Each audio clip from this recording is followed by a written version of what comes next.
네, 나는 그녀를 죽였어요. 그녀가 폭로하려 했던 모든 걸 막아야만 했어요. 그 문서들, 그녀가 공개하려던 미리 나는 그것을 숨겨야 했습니다. 그래서 그녀를 죽였어요. 강철 씨, 당신은 그 비리를 은폐하기 위해 고은이를 살해했습니다. 그 후에도 자신을 숨기기 위해 모든 것을 없애려 했고, 이제 그 모든 죄가 드러났습니다. 이 사건에서 당신이 저지른 죄는 단순한 살인에 그치지 않습니다. 당신은 그녀의 목숨을 빼앗으면서 그녀가 세상에 알리려던 진실을 영원히 묻으려 했습니다. 엄마는 나에게 항상 정의를 말했어요.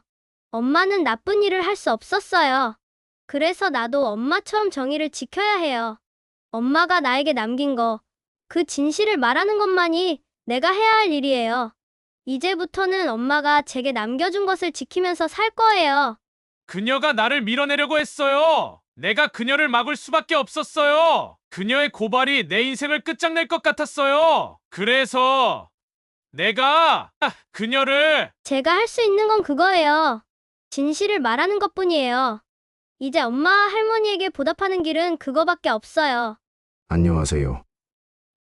오늘도 사연 나팔수를 찾아와 주셔서 감사합니다. 오늘은 8살 소년이 어머니의 죽음 현장에서 목격한 증인으로 재판장에 출석하여 증언을 하는데 그 결과가 어떻게 되는지 한번 봐주세요. 사연 전하기 전에 구독과 좋아요, 알림 설정 꼭 부탁드릴게요.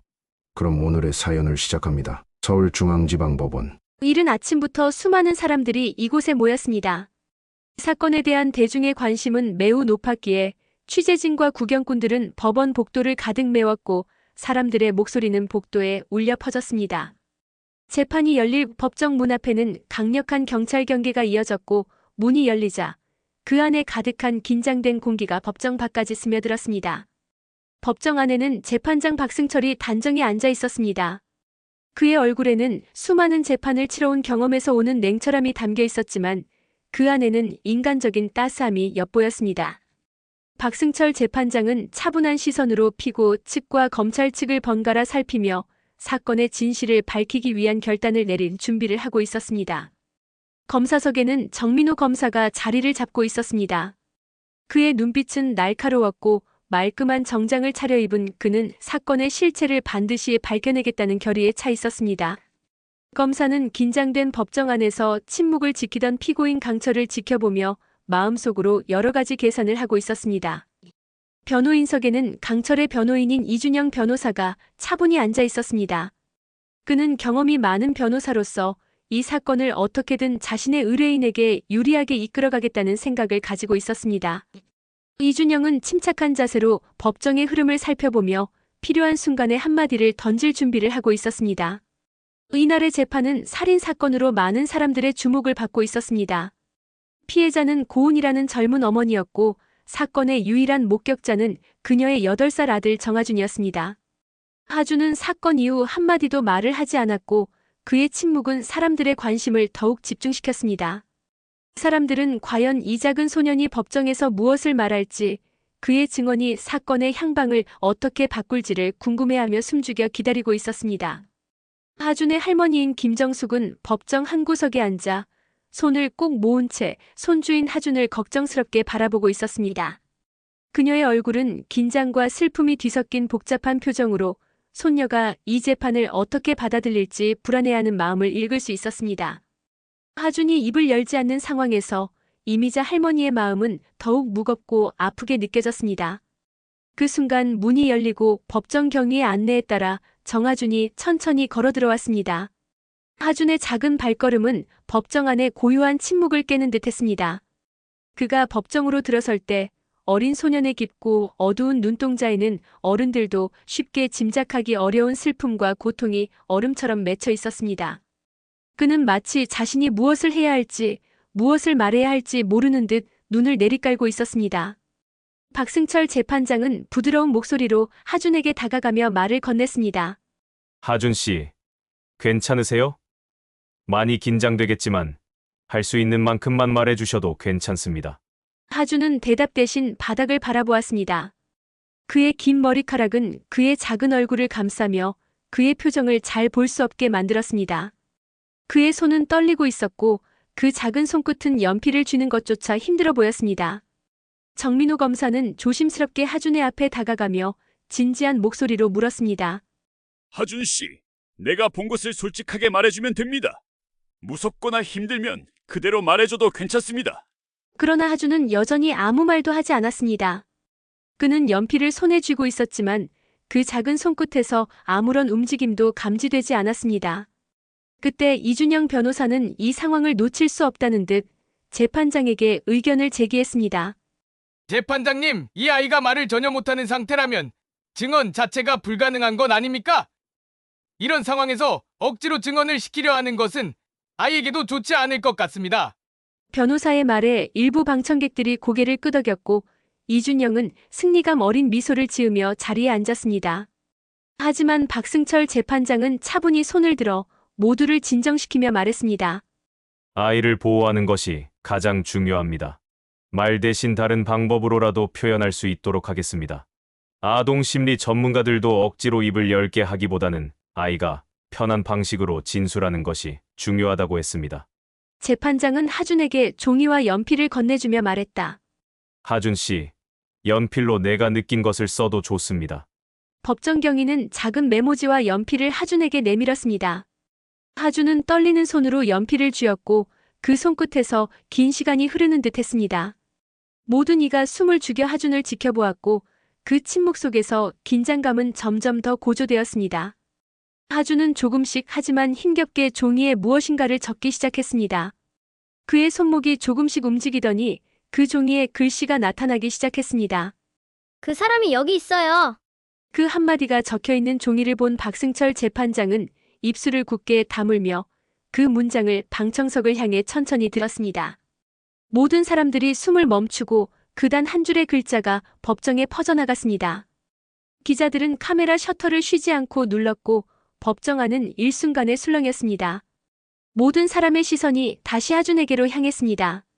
하준은 여전히 말없이 다만 작은 손끝으로 종이에 쓰여진 문장을 통해 법정 안의 모든 이에게 경고를 보냈습니다. 이때 방청석 뒤편에서 기술 담당이었던 강구진이 잠시 시선을 들어 하준을 쳐다본 후 급히 고개를 돌렸습니다. 그의 표정은 불안정한 빛을 띠고 있었고 아무도 모르게 식은땀이 그를 감쌌습니다. 그 사람이 여기 있어요. 그 문장은 단순한 진술이 아닌 누군가가 이 법정 안에 숨겨져 있다는 가능성을 암시하는 말이었습니다. 박승철 재판장은 차분히 재판을 이끌었습니다. 하준 씨, 그 사람이 누구인지 조금 더 구체적으로 알려줄 수 있겠니? 우리가 알 수 있도록 조금 더 말해줄 수 있을까요? 하준은 여전히 말을 하지 않았습니다. 하지만 이번에는 바닥을 바라보지 않고 법정 한쪽 구석을 힐끗 쳐다보는 미묘한 움직임이 있었습니다. 그 시선은 강구진을 향하고 있었습니다. 강구진은 눈치를 채고 불안해하며 고개를 돌렸습니다. 그 시선 속에서 법정은 또다시 일제히 술렁였습니다. 법정 안의 공기는 더욱 무거워지고 있었다. 하준의 한 줄의 진술이 세상을 뒤흔든 것처럼 이제 모든 이가 그 글의 의미를 되새기고 있었다. 그 사람이 여기 있어요.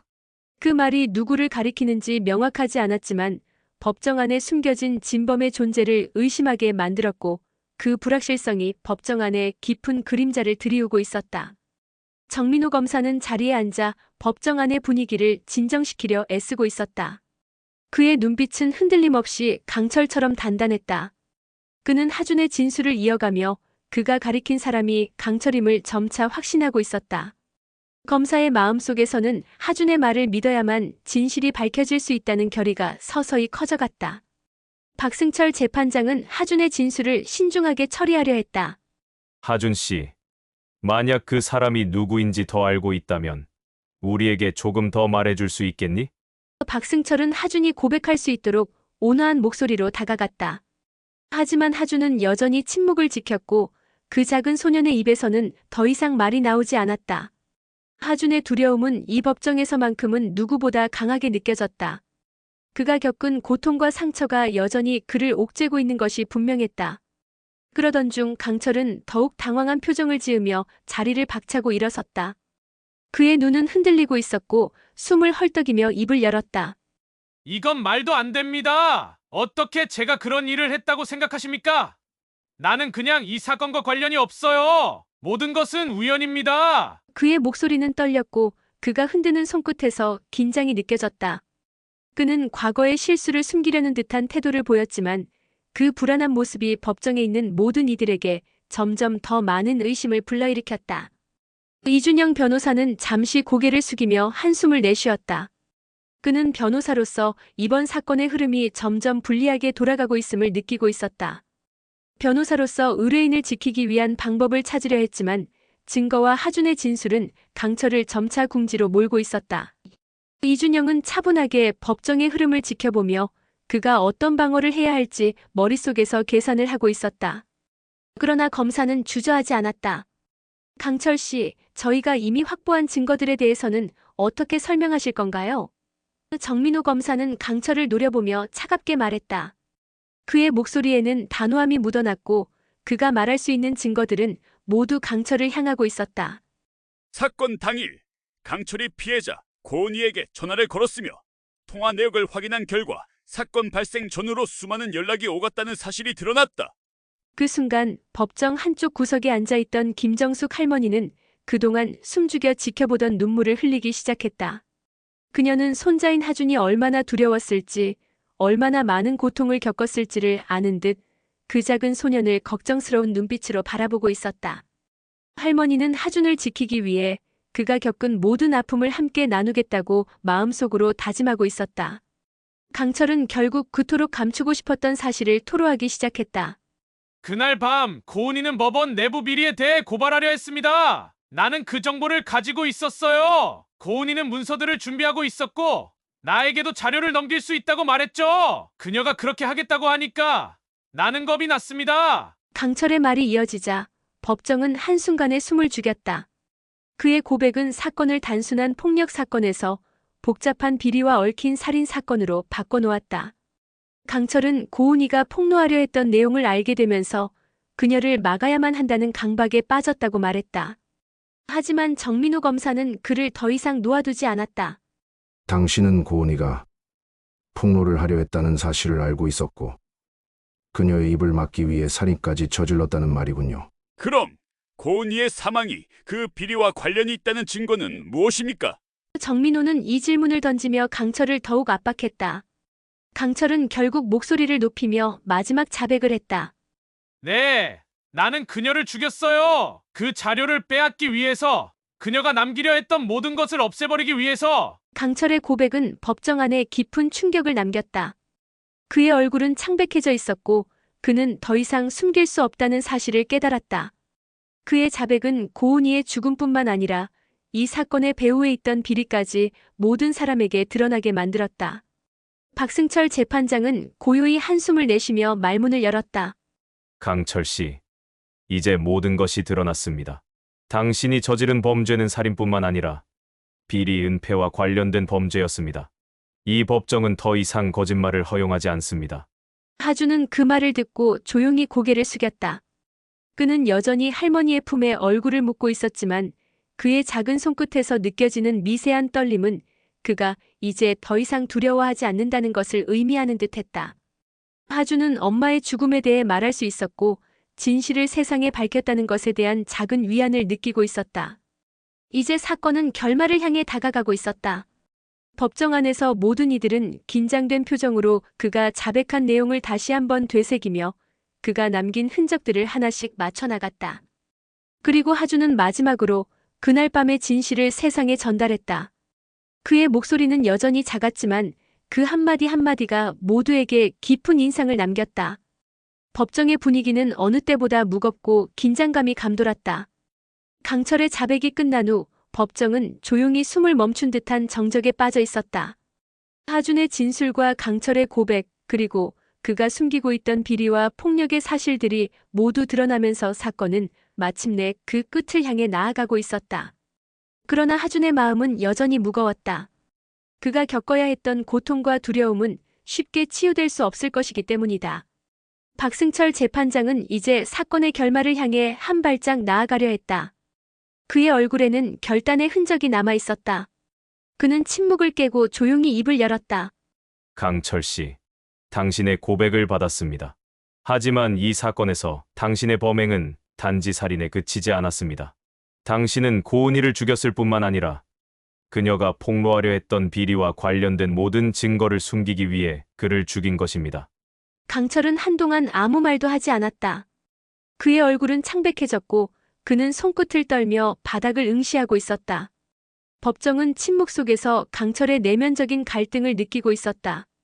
그는 자신이 지은 죄에 대해 자백했지만 그 죄책감과 후회는 그의 마음을 더욱 짓누르고 있었다. 그의 눈빛은 점점 더 흐려져 갔다. 정민호 검사는 강철을 향해 날카롭게 말했다. 강철 씨, 당신은 고은희의 죽음 이후에 그 비리를 은폐하려 했고 그녀의 죽음이 정당화될 수 있다고 생각했겠지만 그건 아닙니다. 고은희는 진실을 밝히려 했고 그 진실이 당신의 죄를 드러내게 만든 것입니다. 강철은 눈을 감았다. 그는 자신의 죄를 인정했지만 그 고백은 더 이상 그에게 어떤 해방을 가져다 주지 않았다. 그는 자신의 삶을 망친 것에 대한 분노와 후회로 가득 차 있었다. 강철은 아무 말 없이 고개를 숙였다. 하주는 법정에서의 모든 이야기를 침묵으로 들었다. 그동안 그가 겪었던 고통과 두려움은 이제 그의 얼굴에 깊은 슬픔과 복잡한 감정으로 자리 잡았다. 하준의 작은 손은 떨리고 있었지만 그의 마음은 그 어느 때보다 강해졌다. 그는 모든 진실을 세상에 말할 수 있었다. 그리고 그가 지켜야 할 것은 더 이상 두려움이 아니라 그가 사랑했던 어머니 고은희의 정이었다. 하주는 조용히 할머니 김정숙의 손을 꼭 쥐었다. 할머니는 그를 다독이며 고개를 끄덕였다. 그들의 마음속에는 서로에 대한 신뢰와 사랑이 깊이 새겨져 있었다. 할머니는 하준을 바라보며 속삭였다. 운아, 내가 진실을 말했으니 이제 너의 마음을 놓아도 돼. 할머니는 언제나 내 곁에 있을 거야. 하준은 고개를 들고 법정 한쪽에 앉아있는 강철을 다시 한번 바라보았다. 그의 눈빛에는 여전히 두려움과 슬픔이 섞여 있었지만 동시에 그 누구보다 강한 결단이 있었다. 하준은 결국 작은 목소리로 입을 열었다. 엄마는 나에게 항상 정의를 말했어요. 엄마는 나쁜 일을 할 수 없었어요. 그래서 나도 엄마처럼 정의를 지켜야 해요. 그 한마디는 법정을 다시 한번 정적에 빠지게 만들었다. 모든 이가 하준의 말을 들으며 깊은 울림을 느꼈다. 하준은 더 이상 말하지 않았다. 그러나 그가 내뱉은 그 말 속에는 엄마를 위해 진실을 말할 용기와 그 용기를 통해 정의를 지키려는 의지가 담겨 있었다. 박승철 재판장은 하준의 말에 잠시 생각에 잠겼다. 그는 하준을 바라보며 고개를 끄덕였다. 하준 씨, 당신은 정말 용감합니다. 진실을 말하는 것은 언제나 두렵고 어려운 일입니다. 하지만 당신은 그 용기를 내었고 그 용기가 세상에 큰 변화를 가져올 것입니다. 법정에 있던 모든 이들이 하준을 바라보았다. 그의 작은 몸짓 속에서 얼마나 큰 용기가 있었는지 그 누구도 부인할 수 없었다. 하준의 진술은 결국 강철의 죄를 완전히 드러내었고 그가 지은 죄에 대한 대가를 치르게 만들었다. 강철은 이제 더 이상 자신을 변명할 여지도 도망칠 길도 없었다. 그의 모든 죄는 밝혀졌고 법정에서 그가 할 수 있는 일은 단 하나뿐이었다. 그는 깊은 한숨을 내쉬며 마침내 고백했다. 모든 것이 제 잘못입니다. 저는 고은희를 죽였습니다. 그저 제가 살아남기 위해서였어요. 저는 그녀를 막을 수밖에 없었어요. 죄송합니다. 그의 고백은 더 이상 그를 구할 수 없었고 법정은 그의 죄를 철저히 파헤쳐가며 강철에게 다가가고 있었다. 하준은 이제 고개를 들었다. 그는 더 이상 두려움에 갇혀있지 않았다. 그의 눈빛에는 결단이 담겨 있었고 그는 자신이 할 수 있는 모든 것을 다 했다는 것을 알았다. 이제 그는 고은희의 아들로서 그가 지켜야 할 진실을 세상에 전달했다. 박승철 재판장은 법정을 정리하며 말했다. 이 사건은 끝났습니다. 강철 씨는 이제 그가 저지른 죄에 대해 책임을 져야 할 것입니다. 그리고 하준 씨, 당신은 진실을 말해 세상에 큰 용기를 보여주었습니다. 김정숙 할머니는 하준을 꼭 안으며 그의 작은 손을 따뜻하게 감쌌다. 그들의 삶은 이제 조금 더 나아질 것이다. 고은희의 정의가 이루어졌고 하준은 그 고백을 통해 엄마와의 약속을 지켰다. 법정이 끝난 후 사람들은 하나둘 자리를 떠나갔다. 기자들은 사건에 대해 열심히 취재를 시작했고 경찰들은 추가 조사를 계속해 나갔다. 그러나 하준과 김정숙은 법정을 떠날 때 그 무엇도 그들을 방해하지 못했다. 하주는 작은 걸음으로 나가며 할머니와 함께 새로운 삶을 향해 걸어갔다. 그의 작은 발걸음이 법정 밖으로 이어지며 진실과 정의는 그들을 위해 더욱 빛날 것이다. 법정에서의 모든 말이 끝난 후 사건은 공식적으로 마무리되었습니다. 강철은 고은이의 죽음과 관련된 모든 사실을 자백했고 그가 숨기고자 했던 비리와 폭력의 실체가 드러났습니다. 강철은 경찰에 의해 구속되었고 그의 범죄는 더 이상 숨겨지지 않았습니다. 법정 안은 조용히 숨을 돌리며 모든 것이 정리되는 듯 했습니다. 그러나 가장 중요한 인물은 하준이었습니다. 하준은 여전히 김정숙 할머니의 품에 안겨 있었습니다. 많은 사람들의 시선이 하준에게 쏠렸고 그가 겪어야 했던 고통이 그의 작은 몸짓 속에서 고스란히 느껴졌습니다. 하지만 이제 하준의 눈빛은 더 이상 두려움으로 가득 차 있지 않았습니다. 그는 자신이 해야 할 일을 다 해냈고 진실을 말할 수 있었다는 자부심이 그의 마음을 채우고 있었습니다. 할머니의 품에서 안정을 찾은 하준은 그동안 억눌려 있던 감정이 조금씩 풀려나가는 것을 느꼈습니다. 김정숙 할머니는 하준을 꼭 안아주며 부드럽게 속삭였습니다. 구나. 이제 모든 것이 끝났어. 할머니는 언제나 내 옆에 있을 거야. 너는 더 이상 혼자가 아니야. 하준은 할머니의 품에서 눈을 감고 그녀의 말을 들으며 작은 미소를 지었습니다. 그 미소는 이전의 하준과는 사뭇 다른 모습이었습니다. 그는 이제 조금씩 자신을 돌아보고 겪었던 고통을 이겨낼 준비가 되어 있었습니다. 그동안 자신을 짓누르던 두려움과 상처들이 하나씩 치유되고 있음을 느끼며 하준은 결단을 내렸습니다. 더 이상 그 사건이 자신을 지배하지 않도록 그 고통을 힘으로 삼아 앞으로 나아갈 것이라고 마음속으로 다짐했습니다. 그날 하준은 고은이의 묘소를 찾아갔습니다. 그곳은 하준이 엄마와 마지막으로 나눈 대화와 기억이 새겨진 장소였습니다. 하준은 조용히 묘비 앞에 앉아 그동안 겪었던 일들과 고은이가 남긴 가르침을 떠올리며 속으로 말했다. 엄마, 저는 이제 더 이상 두렵지 않아요. 제가 할 수 있는 일이 있다면 꼭 해야 한다고 생각해요. 이제부터는 엄마가 제게 남겨준 것을 지키면서 살 거예요. 그 말이 끝나자 하준은 묘비를 다시 한번 바라보았습니다. 그의 얼굴에 슬픔과 그리움이 묻어났지만 동시에 그가 진심으로 깨달은 점도 있었습니다. 고은이가 남긴 정의와 그 사랑을 이제는 그가 이어가야 할 때라는 것을 깨달은 것입니다. 하준은 다시 김정숙 할머니의 손을 잡고 집으로 돌아갔습니다. 할머니는 그동안 하준에게 세상에 대한 두려움을 안겨준 모든 것들을 묻어두고 이제 그가 자신을 믿고 살 수 있도록 도와줄 것이었습니다. 하준은 여전히 어린 소년이지만 그 마음속에는 이제 조금 더 단단한 의지가 자리 잡고 있었습니다. 그는 이제 자신이 걸어야 할 길을 찾았고 그 길이 고은이와 할머니에게 보답하는 길임을 깨달았습니다. 하준의 일상은 조금씩 변화하기 시작했습니다. 학교에 가는 길, 친구들을 만나는 길, 할머니와 함께 보내는 시간 속에서 그는 점차 자신감을 얻었습니다. 그가 겪었던 두려움과 고통은 그를 아직도 따라다녔지만 그는 그 아픔을 이겨내기 위한 힘을 찾고 있었습니다. 하준은 자신이 겪었던 아픔을 힘으로 바꾸며 앞으로 살아갈 세상에서 자신의 자리를 찾을 준비가 되어 있었습니다. 김정숙 할머니는 하준을 보며 깊은 안도감을 느꼈습니다. 그녀는 하준이 그토록 고통스러운 시간을 지나 이제는 자신을 지킬 수 있는 강한 아이로 성장했다는 사실을 알았습니다. 할머니는 하준을 자랑스러워하며 그의 마음속의 정의와 용기가 깊이 뿌리내리기를 바랐습니다. 하준은 더 이상 두려워하지 않았습니다. 그는 이제 진실을 말할 수 있는 용기를 가진 소년이었고 그 용기는 앞으로의 삶을 이끌어갈 원동력이 되었습니다. 그는 엄마 고은이의 정의를 이어가는 삶을 살아갈 것이었으며 그 길을 걸어가는 데 있어 어떠한 어려움도 그를 막지 못할 것이라고 확신하고 있었습니다. 법정 밖에서 사람들이 사건의 여파로 분주히 움직이고 있었지만 하준은 그들과는 다른 길을 가고 있었습니다. 그 길은 아픔과 고통을 뛰어넘어 새로운 삶을 향한 첫 발을 내딛는 길이었습니다. 그는 이제 더 이상 그 아픔에 갇혀 있지 않았습니다. 대신 그는 고은이와 할머니의 사랑을 가슴에 품고 새로운 미래를 향해 나아가고 있었습니다. 오늘 사연 어떠셨나요? 하준이에게 용기 내어 살아가라고 응원의 댓글 부탁드릴게요. 감사합니다.